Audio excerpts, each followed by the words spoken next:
Hi everyone, welcome to our Wednesday webinar again with Lawrence and I. And this is one of my favorite topics, how to make LinkedIn work for you. And we've got lots of tips and tricks, but we'd also like to, as we have done in the weeks before, make it very interactive. If you want to actually open up your LinkedIn while we're doing that, that is a good idea. I know that that's tricky sometimes, watching something and looking at something else. I always have a problem with that with my tabs. But if you wanted to do it, it would make sense when we're going through it. So, yeah, and it's a question that we get all the time, you know, how important is LinkedIn? And my answer is always super duper important. It can really work for you. Yeah. So we'll go through that. It's certainly something that we're going to be a lot more conversational with today, and probably this presentation is going to be a lot more free-flowing than what some of the other ones have. So it does disturb me, though, that photograph of me, I'm pretty much wearing almost the identical outfit. I need to go and buy more clothes. Me being a girl, my hair colour is not the same. Okay. So welcome, everyone. Today we're going to be talking about a few things. Really why having a LinkedIn profile is important. Vanessa's going to be talking a little bit about your profile itself. I'm going to be talking a little bit about writing blogs and articles and also exploring groups. And at the end, we'll have plenty of time for questions. And perhaps even if you want us to have a quick look at your profile here, we'll be happy to do that and share some feedback. So firstly, why having a LinkedIn profile is important. And I'd like to start by saying that, you know, there are lots of different social media platforms out there. Facebook is obviously aimed very much at building friends and relationships there. Instagram is very much about transmitting to the outside world. When it comes to LinkedIn, though, it really is about having a professional network. And so what I like to ask you to consider is this: when you go to a professional networking function, do you only want to engage with your friends that are already there? Or are you hoping to meet new people and to build new relationships? You know, if someone comes up to you to say hello, do you say, "I do not know you," and walk off? Or do you actually stop and say hi and find out a little bit more about them and start to build that network? That's kind of how I view LinkedIn as well, in the same sense that if you have a LinkedIn profile and you don't want to be found, it's almost like having a Tinder profile and hoping that people only swipe left on you. It's the same sort of thing. You know, you're creating this profile because you're hoping that people are going to find you and want to engage with you in some way, whether it be because they recognize that you're a professional specialist in your industry, or to offer you a job, or to be mentored by you, or to pick your brains on something. So I think, you know, and I say this because I know there are a lot of people out there that still don't have LinkedIn profiles, or who are really funny about us approaching them on LinkedIn. And to me, I just find that really weird. If you have a LinkedIn profile, I'm assuming it's because you want to be found in your industry sector. So with that, I want you to consider, and I had a look before to see if I can find some stats on LinkedIn, so I thought that'd be interesting. I'm a bit of a nerd. I love stats. And there were some really interesting ones that I found there. You know, I've got their LinkedIn stats. I'm a pretty big deal right now. I think that came from Anchorman or a film like that, but it's a line that always strikes me here. If we have a look at the stats, and this is from this year, there are 675 million monthly users on LinkedIn. It's a massive platform. There are 30 million companies on LinkedIn. And 4 out of 5 people on LinkedIn drive business decisions. And 40% of those monthly users use LinkedIn on a daily basis. 61 million users are senior level influencers. 40 million users are decision makers. That's pretty massive in itself. So I want you to consider that and let that sink in the sense that I know that there are corporate companies out there that have entire HR departments dedicated to just searching LinkedIn to find talented people to hire or to chat with. So if you don't have a LinkedIn profile, that's a big mistake. And if you have a LinkedIn profile, but it's not set up properly, quite frankly, you're missing out on opportunities. And so that's why it's really important that we do discuss this today, especially in the current climate. With that, I'm going to hand it over to Vanessa to have a bit of a chat about the profile. So whenever I talk about LinkedIn, there are so many different aspects that need to be filled in. And as Lawrence said before, you know, the profile photo is super important. And to follow on from the stats that Lawrence had, LinkedIn profiles with photos get 21 more time views and 36% more messages. So it is super important to have that profile photo up there. Also, I don't always list LinkedIn as a social media platform. I always say that it's a business media platform. And for that reason, in regards to your photo, it shouldn't have you drinking. It shouldn't have you with your kids or with your partner or with your pets. As cute as all of them may be, it should be a clear photo of yourself. So I think that's really, really important and one of the key points there. Also then on your LinkedIn is an about. It says about in your profile. And this needs to be a clear, brief message about yourself. And we also suggest using, this is really your USP, what makes you unique in one sentence. And it's also good when you're doing this to use some SEO words in your description. So if you are a photographer or a retoucher or a marketing person or you're in advertising or whatever it may be, use those key words in that description because you will be found easier. Then we go on to, this is all still in your profile, then we go on to experience and companies. So when you do go there and list the company that you have worked for before, just double check that they have an icon there. You will see in some people's profiles they have fantastic icons of the companies that they work for. If the company doesn't have an icon, then it's usually just grey. But, you know, people who view everything visually, having that logo there is fantastic. And, you know, as Lawrence said before with the stats, most companies are listed on LinkedIn, so they would have set up their logo there. Also in your profile, you will have experience and description. Again, keep this short and sharp. The reason for that is that, you know, someone who's looking through LinkedIn doesn't want to read paragraphs and paragraphs of information.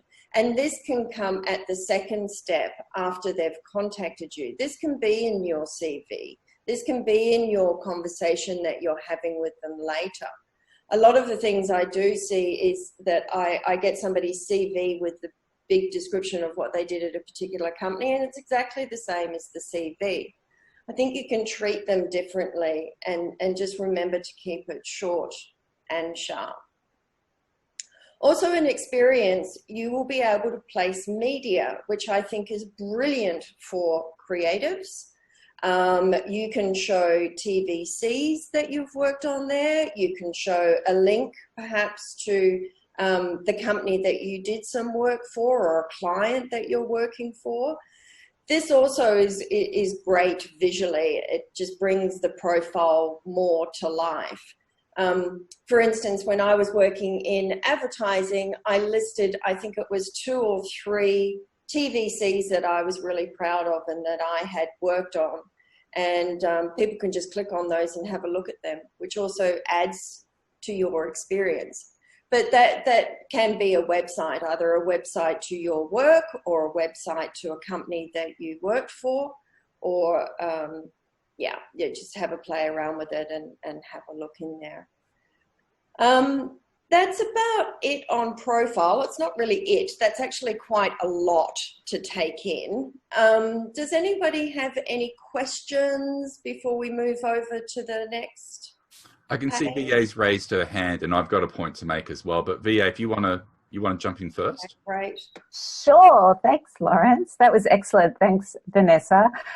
Just a couple of comments that I'd just like to make from a recruitment perspective. With your profile photo, everything that Vanessa said was true, you know, the family, the pets, etc. If you don't have a professional photo on your LinkedIn, I can almost guarantee that you're missing out on job opportunities. Recruiters, we have a zillion ways that we try to get to know you before we've actually met you.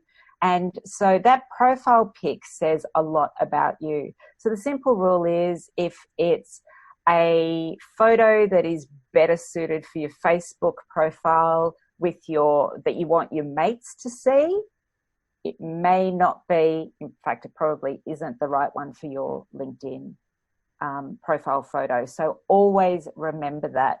It's one of the areas that we'll look at straight away. If a candidate is complaining that they're not getting work, we go straight to their LinkedIn profile because we're looking for all sorts of things. But the very first thing is that headshot. It's really, really important. People will judge you by that photo. So it needs to be professional, absolutely. The other thing with your experience with Vanessa saying keep it short and sharp, absolutely. But make sure it's full of what we would call SEO words, search engine optimization words, because recruiters and hiring managers, they will literally type in a set of words into a search and candidates will come up. So if you don't have those key search words, you may not come up in your LinkedIn folio either. Mm-hmm. That's it. To continue to that as well, one of the things I notice a lot is your job title. And quite often I see freelancers describing themselves as being owner or something along those lines. Now, I can assure you now, HR people are not on search for a good owner.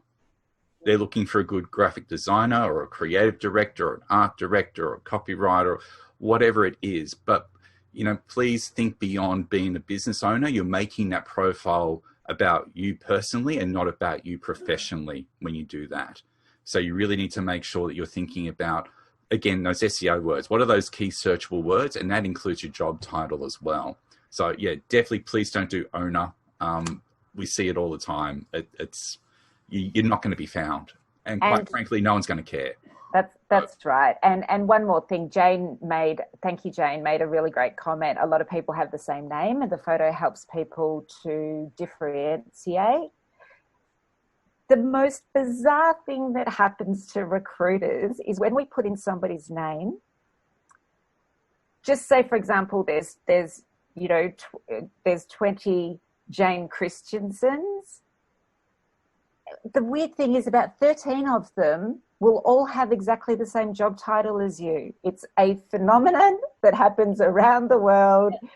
Play the game, jump online, tap in someone's name, tap in your name, and you'll see around the world and people have the same job titles. And so, yes, to your point, Jane, the photo is actually really important because it really is a quick visualization and it also turns you into a human. So thanks for that, Jane.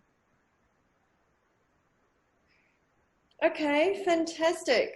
We'll go to the next section. So the next slide, please, Lauren. Open to opportunities. This is our favorite one. So if you are looking for a change and you are looking for new opportunities, then you really need to switch this on. LinkedIn have changed this a few times on how to get there. So what I'm going to do is actually go through on how to do that. But just rest assured, when you have open to opportunities on, it's only recruiters and HR managers that can see this. So don't be scared on turning it on, because your boss, unless they're an HR manager, is probably not going to be able to see this, and any of your peers will probably not be able to see this either. VA, did you want to say anything on open to opportunities before I get into technical stuff on how to activate it? Sure. Look, as Vanessa said, understand that anyone that you work with and the owner of the company can't see if you've turned on the open to opportunities. That's there to protect you as a LinkedIn member. And it is absolutely the very first place that recruiters will go, because, obviously it's quick. If you're actually on the market, then that conversion to you getting that freelance gig or that perm gig is going to be quicker. So it's a very, very valuable tool, but we understand the nervousness around it, but LinkedIn have absolutely guaranteed that you can't be found by your peers or your boss. Nicole, you wrote there that you recently discovered a setting to make it open to everybody. I'm not sure about that. I might have a look at that later on. As I said, LinkedIn does change this quite often. They don't change the open to opportunities, that's always there, but how to switch it on. So I might have a look at that for you later, because there are a lot of settings on LinkedIn that do start to get complicated. So how to actually turn the open to opportunities on. You can activate this by going into the settings, privacy, and job seeking preferences. And then underneath that, it says, let recruiters know you are open to opportunities, and you hit yes. Now, you used to be able to hit yes, and then it would ask you a whole lot of different questions, and that has now changed. So you need to go into those settings and and put yes to open to opportunities if that's what you want. Then to actually set those settings, you need to go back to your profile and click on view profile. Then your open to opportunities will come up on your profile, and you will be able to see all the details. So you will be able to add the job titles that you are looking for, the locations of where you are interested in working, and the job types are also listed there as well. So instance, say I was still in advertising and I was open to opportunities, I would click for titles, I would click account director, senior account director, account manager, senior account manager. There's so many different options which will pop up once you actually start putting them in. So don't just limit yourself to one. There's going to be a lot of different job titles that you fit into, so you can choose as many as you want. Don't go crazy though. Locations, this is also important. If you are open, for instance, to Sydney or Melbourne, put in those options there. If it's only Melbourne, then that's fine. Just leave it as Melbourne or wherever it may be. And then the job types, that's also important, whether you are looking for full-time, contract, freelance, or part-time. I think there's a couple of different options, but that's also good for us as recruiters and HR managers to know what you are actually looking for. My biggest tip before doing all of this to your profile, not necessarily to open opportunities, but to your profile, is actually, if you don't want your connections to know that you're updating your profile, because they may get a reminder every time you've added something in or changed something, is actually to go into the privacy setting and press how others see your LinkedIn activity. And Nicole, this might be what you were talking about. So when you're going to share job changes and education changes and work anniversaries, then click no, and do that before you start updating your profile and making all those changes. So yeah, I will, now that I know that LinkedIn changed this around quite a lot, I've actually once a month given myself a task to go in and see if they're changing it again, because I was telling people for months and months, this is how you do it, follow this sequence, and it wasn't actually correct. So, and of course we don't have much say over that. So yeah, that was open to opportunities. A little bit complicated because of the way it's set up, but once you're in there and you're actually working with it, then it's going to make perfect sense for you. And as VA said, it's going to work for you. Any questions on that? No. Okay. Cool. Jump to the next slide, which is all about writing blogs. Back to me again. Hooray! So, last week we talked a bit about your personal brand. And when we're talking about your personal brand, we're really talking about how you present yourself out to your wider audience. Writing blogs is really an extension of that. And it really helps to establish you as being passionate about what you do and having a voice, having an opinion which is going to engage people. I think a lot of people nowadays realize that, you know, sales, marketing, all that sort of thing is not about a hard sell, but about building engagement with people. And, you know, putting yourself out there for a job is no different to that. Stat-wise, I found this was incredible. Every week there are 9 billion content impressions on LinkedIn made by only 3 million users. That's 1% of LinkedIn getting 9 billion impressions from the content they do, and only 1 million of those people have published articles on LinkedIn. This is one of the easiest ways to get far more exposure on LinkedIn and to put yourself forward as being a creative professional who's passionate and has a voice about a particular topic. And you can write about anything. If you're a packaging specialist, you can write about the current trends that are happening in packaging. You can write about the changes that are going on in the world of design at the moment, given everything that's happening with COVID-19. There is no shortage of content that you can create, even taking a small idea and expanding that out into a bigger article. 45% of LinkedIn article readers are in upper level positions. We're talking CEOs, decision makers, hiring managers. What do you think is going to happen when they see an article on a really relevant topic written by you that expresses a point of view that makes them go, this person's really switched on? It's a no-brainer in many ways. And as I say there, also you're offering value. You're building engagement. People want to be able to communicate and engage with people online. It's not just about looking at funny memes on Facebook or cat videos on YouTube, no matter how much fun that actually is.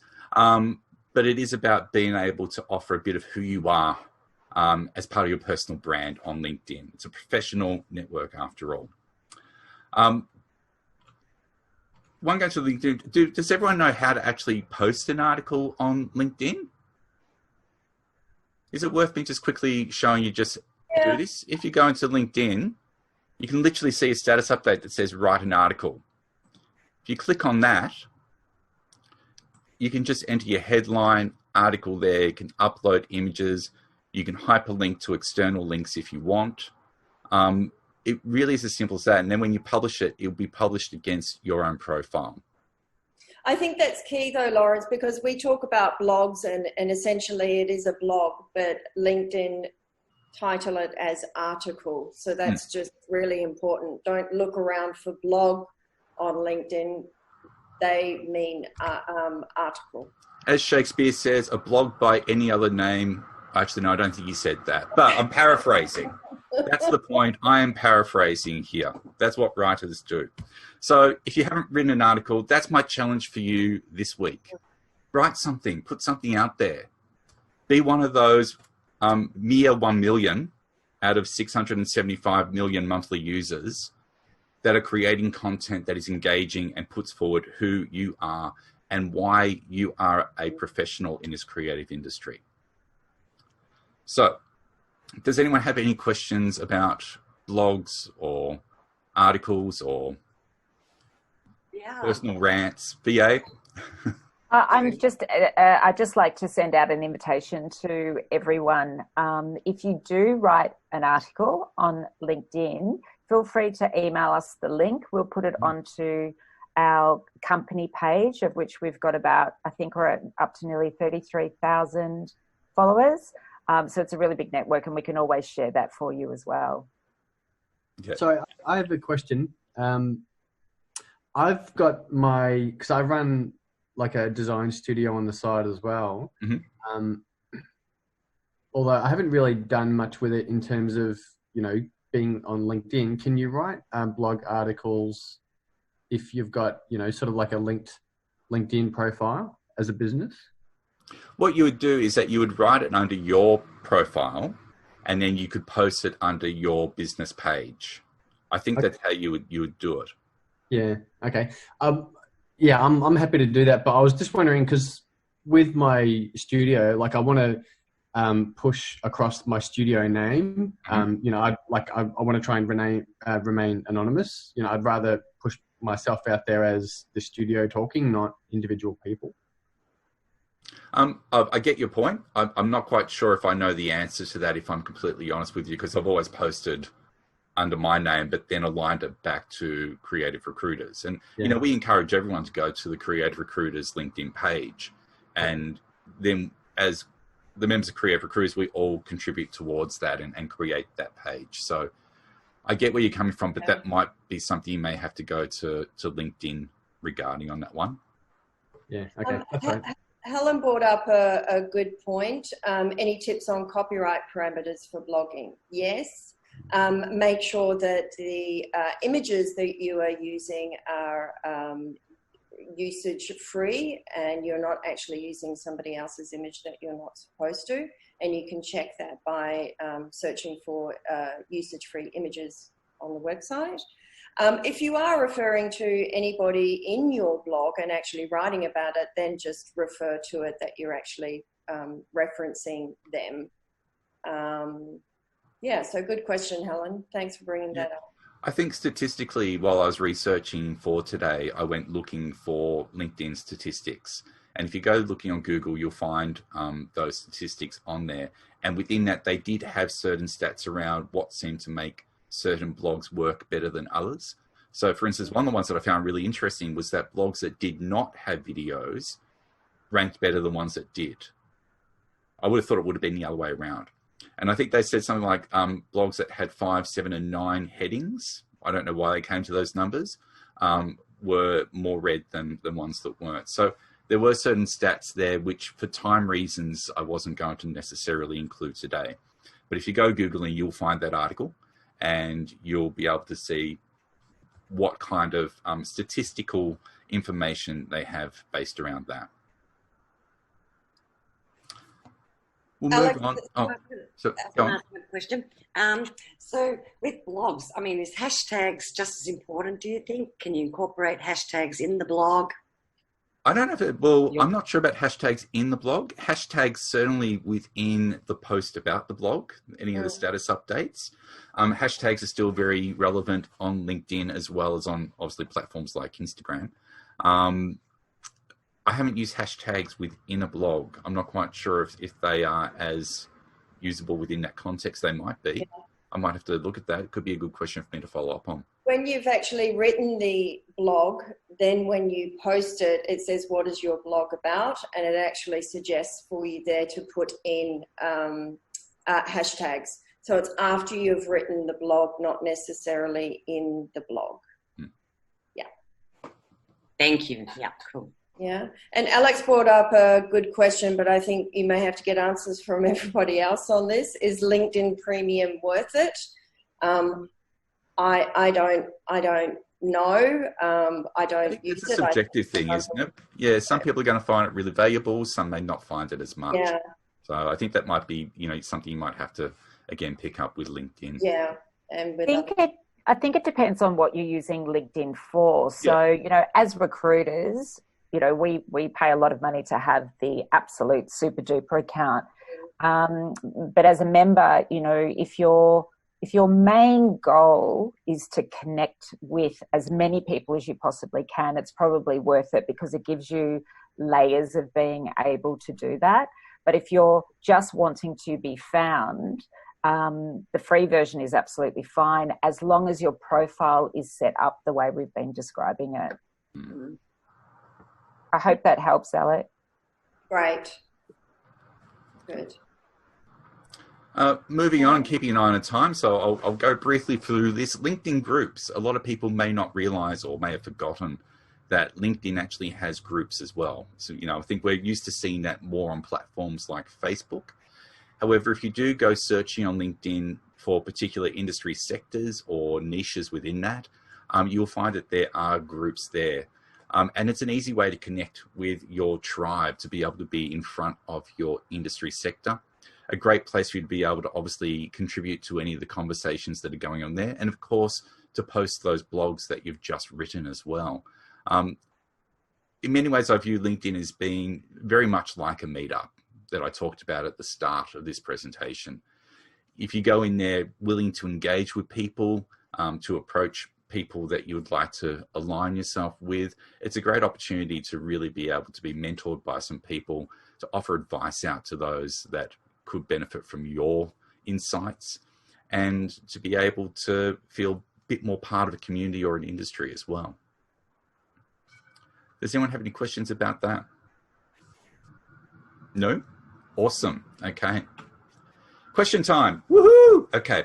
So, does anyone have any questions about it, or is anyone perhaps interested in us having a quick look at their profile publicly and sharing any thoughts? Yeah, I'm interested in taking a look. Right. Just those notes you mentioned before about the About Me section, I quickly went and had a look, and I've noticed I've got like 3 decent paragraphs in there. So I might go ahead and clean that up. Generally speaking, with recruiters, and I know I've spoken with Vicky and I think Human previously before. I had some fairly good feedback, but like I don't use LinkedIn that heavily. Yeah, so it'd be good, if there's any touch-ups or whatever that I can have a look at. So you're happy for us to have a look now, Dan? Yeah, sure. Great. Okay, so we'll jump in. Is it Dan Beavis? Yes. And are you the Senior User Interface Designer at Telstra Health? Yep. You are? Great. Okay. So you've got a great professional photograph there. But I would ask the question: why is it Dan B? Why isn't it your full name?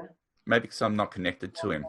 Oh, Still, I've always wondered that. I've had that a few times looking for people, and I had to ask if it was them or not. So I'm not sure how that's. Yeah, maybe I think it's. You need to be your first connection. Okay. That's what I thought. So if you're first connection, it will come up. But if you're not, then it might be for privacy there. And sometimes, because there's layers of connection, you have your first connections, your second connections, and your third connections. Depending on which LinkedIn, if you have the free version, you might only get to see the second. When you have the paid versions, you can see second and third. Sometimes, if the person's going into your second and third, you won't see their surname. I didn't know that. Great, thanks, VA. Yeah. You've got a title there, which is something to be searched on. You've got a really decent about there as well.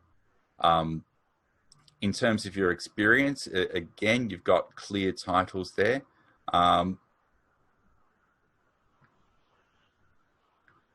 It's all looking actually really quite good. Okay. Education is clear. Yeah. You've got. I would agree. It's actually a very good profile. Yeah, you got one. You might want to see perhaps about getting maybe some recommendations if you felt like it.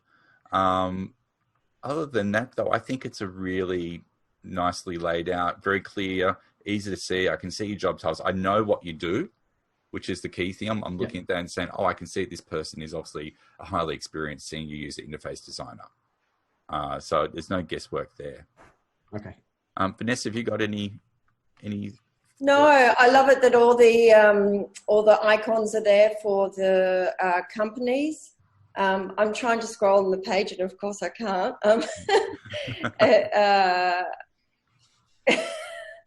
Lawrence is laughing.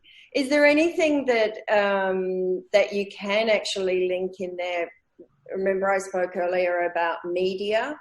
Is there, you know, because you are very design orientated, is there any links that you can include in the experience for each company? And I think, you know, there is the ability for you to upload your resume or folio as well as media. And to Vanessa's point, or I think it was Vanessa's point on recommendations. Recommendations are very, very powerful. Yeah, the more you have, the better, because they're basically reference checks. And what tends to happen, and I'm sure if I looked at mine right now, it probably is that case, is that you'll do a big blast of them and then you'll forget about it for a year or two. So try and keep them current, but they are actually very strong references, particularly if you can get them from the business owners of the organizations that you've worked for. If they tend to be more like from colleagues, they really don't hold all that much weight. But if you can get them from your mentor perhaps, or your ex-boss, or your current clients, they're very, very powerful. Yeah. Otherwise, it's really great, Dan. I think from the time I spoke to you years ago to where it is now, it looks amazing. Okay, thanks. Yeah, I think some of the recommendations that I have, they've been, from my my boss. I've always tried to get it from them as opposed to, one of my workmates that I'm sitting next to. But with the recommendations or the media, with the media, how do you upload that? Where's that? If you go into your profile, then you go into experience, and actually, I might be able to show it on mine if I go into mine just quickly. You go to view profile. Yeah, so if I go into this area and go into there. Yes. And you can see that scroll down, you can upload content into there that way. So I've uploaded videos from YouTube, I've uploaded blogs, any opportunity to post stuff in there just to help flesh it out a little bit more. It makes it look like I'm really putting attention into my profile as well. And you can see those options there, either upload, as Lawrence said, an actual file, or link would be a URL. Okay. First things that come to mind, I guess I could include, as long as they're not IP sensitive, maybe, like current folio pieces that I've worked on, or would you leave that separate? I would personally put current folio pieces in there. Okay. Personally, when you talk about folios, quite often Vanessa and I will debate on these things, and I'm sure VA probably has some thoughts too. But I tend to say, offer as much of a taster as possible with your profile. Okay. Even if you do have your own website, then that should be in your profile description as well. Yeah. I will say, and this is where the three of us always have different opinions, but we agree with all of them, is that those who specialize in something particular are highly, highly sought after. And so if you do have a specialization and you are uploading a folio, if it's all things to all people will just close down. But if it's actually targeting something specific that, we as recruiters or hiring managers are looking for, you're more likely to get a tap on the shoulder. Like design systems or user interface design or something like that. With what you do, yeah, absolutely. Yeah, okay. Great. Cool. Thank you so much, Daniel, for letting us use an example there. Really, really appreciate that. Sorry. Yeah, thanks. Does anyone else have any other questions or comments? Or Sarah has a question. How do you add or approach complete strangers? Okay. Well, firstly, you would obviously approach them as a connection request. I tend to find that when that box pops up and has the ability to type something, you need to put a reason in there just to say, hi, I notice we're in the same industry. I really admire the work you do. I'd love to be able to connect with you, or something along those lines. And that's a genuine reason that you're putting forward if you do like their work and you're keen to connect with them in that way. I tend to find that as long as there's a reason there, you're more likely to have people want to connect with you than not. When you go to connect with people, if you don't put a reason and the person doesn't know you, they actually do get the opportunity to say, I don't know this person. And if you get 5 I don't knows, you can sometimes get blocked, sometimes for 30 days trying to connect with people. So putting a reason that makes, they don't need to know you, but putting a reason that makes them feel like, yeah, that's the sort of person that I would want to connect with is really, really important. It's actually harder to say, no, I don't want to connect with someone when you see that they've made the effort. So it's actually worth making the effort. When you go to connect LinkedIn, it will pop up a box automatically now that actually encourages you to write that note. It didn't before. You could just sit there and press, send, connect. But now it actually prompts you with that. So absolutely be sure to use.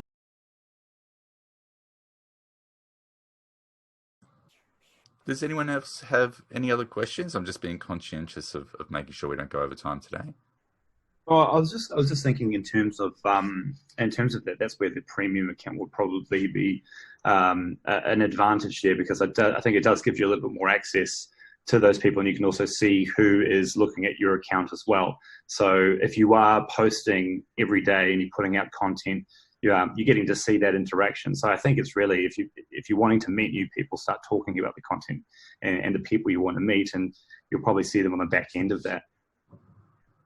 I agree. Even for these meetups, Alex, we had 2 weeks ago, I approached him simply by sending him a message on LinkedIn saying, I saw you on a project. I love your book. I'd love for you to come along. And he was very much open to coming along. So it's just a case of, not being afraid to approach people for a start, but having a valid reason to approach them and to make that genuine connection.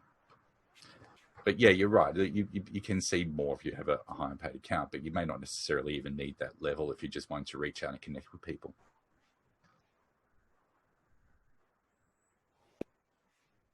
There's another question there from Marcos, which is, is it useful to connect with people even though they're in a completely different industry?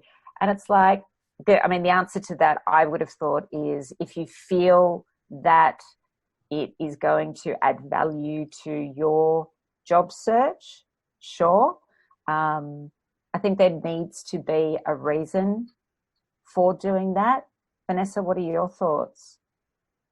My thoughts are that there does need to be a reason, as you said, because the information that you're posting there will go through to them. If it's not relevant, then, are you just playing a numbers game? If you're looking for referrals, it could be an opportunity. I had someone refer a very senior candidate to me today. They didn't really know each other, but they had seen each other on LinkedIn so many times. They were quite often making comments on the same posts, that one of the senior candidate actually said to our client, this is what I do. Do you know anybody that you could refer me to? And she referred him on to us. So I guess in those circumstances, jumping online, seeing what people are talking about, if it feels relevant, then yeah, start making comments, be known that way. Also, if you make comments on people's posts, those posts will come up into your feed more often than if you didn't.